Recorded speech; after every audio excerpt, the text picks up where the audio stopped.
हूँ। बच्चों, हमारा मकसद रटाना नहीं, रीडिंग करवाना नहीं, बल्कि समझाना होता है, क्योंकि एक बार अगर आप अच्छे से समझ गए तो आपको पार्ट तो समझ आने ही वाला है, साथ में आप इस पार्ट की समरी, साथ में इसके क्वेश्चन आंसर लंबे टाइम तक याद रख पाओगे और आपको एग्जाम में कोई भी दिक्कत नहीं आने वाली है।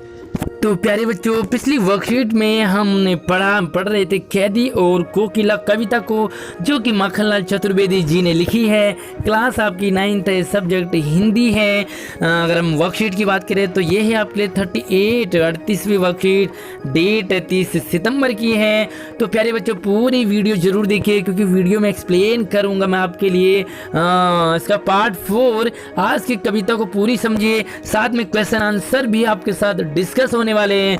पूरी वीडियो बड़ी इंटरेस्टिंग होने वाली है, तो पूरी वीडियो जरूर देखिए। हेलो दोस्तों, मेरा नाम है आशीष और आप देख रहे हैं एजुकेशनल गुरुजी। तो चलिए शुरू करते हैं। मैं शुरू करूं इससे पहले आप वीडियो को लाइक कर दीजिए, नीचे अंगूठे वाले निशान को ब्लू कर दीजिए, यहाँ पर चैनल को सब्सक्राइब करने के लिए लाल बटन दबाइए। तो चलिए शुरू करते हैं, स्टार्ट करते हैं। कार्यपत्रक जो आपकी है उसमें आपने पीछे पढ़ा, स्वतंत्रता सेनानियों के साथ जेल में क्या क्या यातनाएं, कितनी परेशानी इनको भोगनी पड़ती थी। तो यहाँ पर कोयल, एक तरफ कोयल है जो कि आज़ाद पंछी है और दूसरी तरफ लेखक हैं जो कि जेल में बंद हैं, यानी कि एक कैदी जो कि लेखक है, दूसरी कोकिला यानी कि कोयल जो कि आज़ाद पंछी है। तो यहाँ पर इन्हीं दोनों की जो विषमताएं हैं, यानी कि दोनों के मन में क्या चल रहा है, एक कैदी और दूसरी कोयल। तो कैदी और कोयल की हम मनोदशा को यहाँ पर एक्सप्लेन करते हैं कि क्या तुझे मिली हरियाली डाली। लेखक कहते हैं जो कोयल है वो आज़ाद है और कहाँ है, वो डाली में है। तो तुझे मिली हरियाली डाली, मुझे नसीब कोठरी काली। यहाँ पर देखिए कि जो कोयल है वो डाली में आज़ाद है, हरी डाली में बैठ रही है, कभी यहाँ जा रही है, कभी वहाँ जा रही है, कभी गाने गा रही है, तो उसका मन जो करता है वो कर रही है। लेकिन लेखक कह रही कि मुझे काल कोठरी नसीब है, यानी कि मैं जेल में बंद हूँ।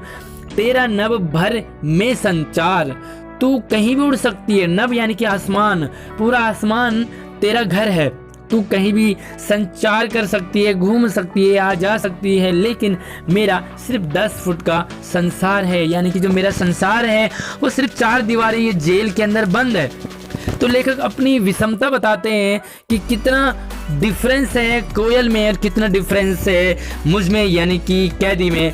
तेरे गीत कहावे वाह, अगर तू गाने गाएगी, गीत गाएगी, कोयल की आवाज़ बड़ी मीठी होती है। प्यारे बच्चों, तो जैसे कोयल गाती है ना बसंत ऋतु में, आहा इतना सुंदर लगता है। तो जब तू गाती है तो लोग वाह वाह करते हैं, लेकिन रोना भी है मुझे गुनाह। जेल की उन यातनाओं को, जेल में उन प्रॉब्लम्स को, खाना नहीं दिया जाना, मरने नहीं दिया जाना, बहुत सारे काम करवाना वगैरह वगैरह, तो यहाँ पर उन्हीं को लेखक ने दिखाया है कि इतना मारा पीटा जाता है, इतना काम करवाया जाता है, लेकिन अगर हम रो गए जेल के अंदर तो हमारे लिए ये भी गुनाह है।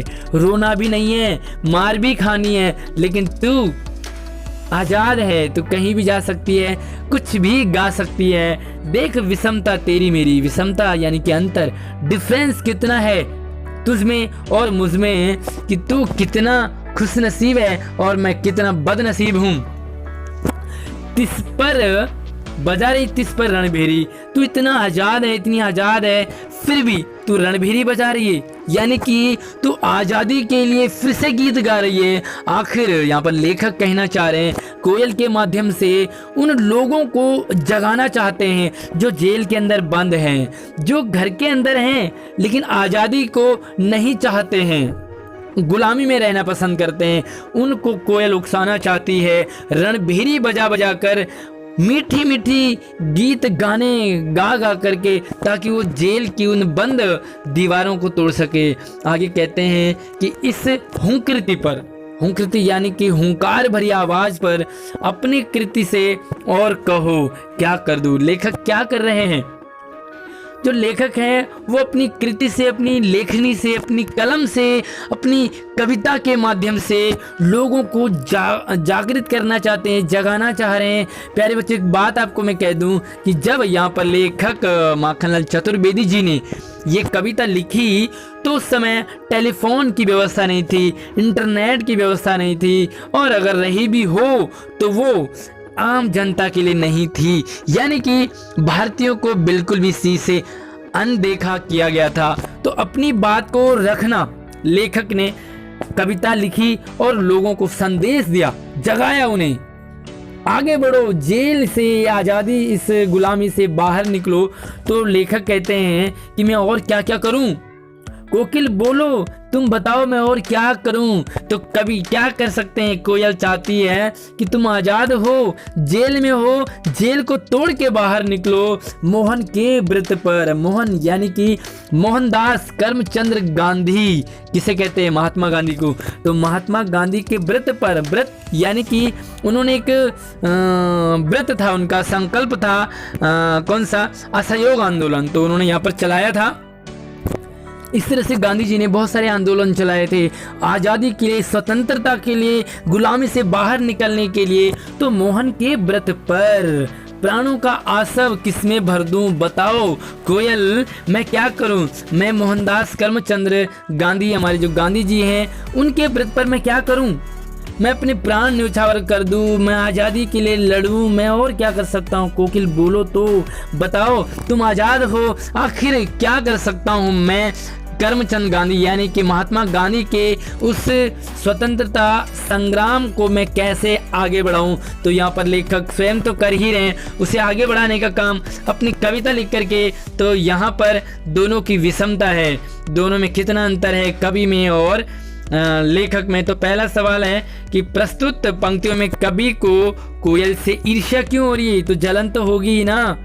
देखो, एक अगर आप पिकनिक जा रहे हैं, आपकी क्लास पिकनिक जा रही है, सपोज करो आपके सारे दोस्तों ने एनओसी जमा कर दी लेकिन आप नहीं दे पाए, आपके घर वालों ने मना कर दिया या आप उस दिन नहीं थे, जो भी रहा हो। अब सोचो कि आपके फ्रेंड्स जो हैं पिकनिक जा रहे हैं और वो गाड़ी आपके बगल से होते हुए गुजर रही है, बच्चे मस्ती कर रहे हैं, आप घर से देख रहे हो, क्या आपको जलन नहीं होगा? जरूर होगा। और नहीं होगा, कैसा लगेगा आपको, हमें कमेंट करके जरूर बताइए कि उस समय आपकी क्या कंडीशन होगी जब आपके दोस्त पिकनिक जा रहे होंगे और आप उन्हें देख रहे होंगे जाते हुए, बच्चे मस्ती कर रहे हैं और आप घर पे हैं। तो आप हमें कमेंट में बताएं कि आपके मन में उस समय क्या चल रहा था। सेम यहाँ पर, क्योंकि कोयल आज़ाद है और लेखक बंदी है, तो ईर्ष्या तो होगी ही ना, बिल्कुल जैसे आपको भी जलन हो सकती है उस समय। यहाँ पर लेखक को भी जलन है, ईर्ष्या है, क्योंकि कोयल उड़ सकती है, गा सकती है, यहाँ वहाँ जा सकती है, लेकिन लेखक कहीं नहीं जा सकता, लेखक यहाँ तक कि रो भी नहीं सकता। तो बस आप यही बातें बताएंगे। दूसरी जो पंक्ति, दूसरा सवाल है कि प्रस्तुत पंक्तियों का भाव। तो देखो, भाव का मतलब अर्थ नहीं होता है, भाव का मतलब उसमें छुपा हुआ एक गूढ़ बात जो कि अभी तक आपको नहीं पता हो। तो देखो कि तेरे गीत कहावे वाह, रोना भी है मुझे गुनाह। यहाँ पर लेखक कहना चाह रहे हैं कि जो आज़ादी है उसका कितना आनंद होता है, और जो गुलामी में जीता इंसान, जो घुट घुट कर जीता इंसान, उसके लिए कितना मुश्किल होता है जीवन को जीना। तो यहाँ पर देखो, रोना भी है मुझे गुनाह, जो अंग्रेज लोग सताते थे, मारते थे, पीटते थे, काम करवाते थे, खाना नहीं देते थे, तो उन्हीं सारी जो बातें हैं उनको यहाँ पर दिखाया गया है कि कोयल तो सुंदर से गाने गा सकती है, कुछ भी कहीं भी जा सकती है, लेकिन लेखक के लिए रोना, यानी कि लेखक ही नहीं बल्कि उन सब के लिए जो बंधन में रहते हैं, जो गुलामी में रहते हैं, उनके लिए रोना भी गुनाह होता है। देख विषमता, यहाँ पर विषमता बता रहे हैं कि एक आज़ाद इंसान और एक बंदी इंसान, दोनों में कितना अंतर होता है कि आज़ाद इंसान, आज़ाद पंछी कुछ भी कहीं भी कर सकता, आ जा सकता है। यहाँ पर देखो, तिस पर भी बजा रही रणभेरी, तो यानी कि लेखक कहना चाह रहे हैं कि और क्या तुम मुझे जगाना चाहती हो। और स्वयं कोयल के माध्यम से लेखक उन लोगों को जगाना चाहते हैं जो आज़ादी से अभी भी बहुत दूर हैं, यानी कि जो आज़ादी के बारे में सोच भी नहीं रहे हैं। लेखक ने माखनलाल चतुर्वेदी जी ने अपनी कविता के माध्यम से उन लोगों को जगाने का प्रयास किया है। तीसरा सवाल है कि उन पंक्तियों को छांट कर लिखिए जहाँ गांधी जी द्वारा चलाए जा रहे स्वतंत्रता संग्राम का वर्णन है। तो बहुत ही ईजी है वो लाइन आपकी। तो यहाँ पर देखो, मोहन के व्रत पर, यहाँ से लिख दो आप, मोहन के व्रत पर प्राणों का सब किसमें भर दूं, कोकिल बोलो तो ये बहुत अच्छा सा एक तरह से आपको नकल करने के लिए लिख दिया, लेकिन आपने समझना है कि यहाँ पर आखिर कहा क्या है। नकल तो आपने कर दी, लेकिन जब आपको समझ में आए तभी तो नकल कर पाओगे। और लास्ट वाला सवाल है कि आपके अनुसार कवि देश की आज़ादी के लिए क्या क्या कर सकता है। सोचकर बताइए कि लेखक क्या कर सकता है।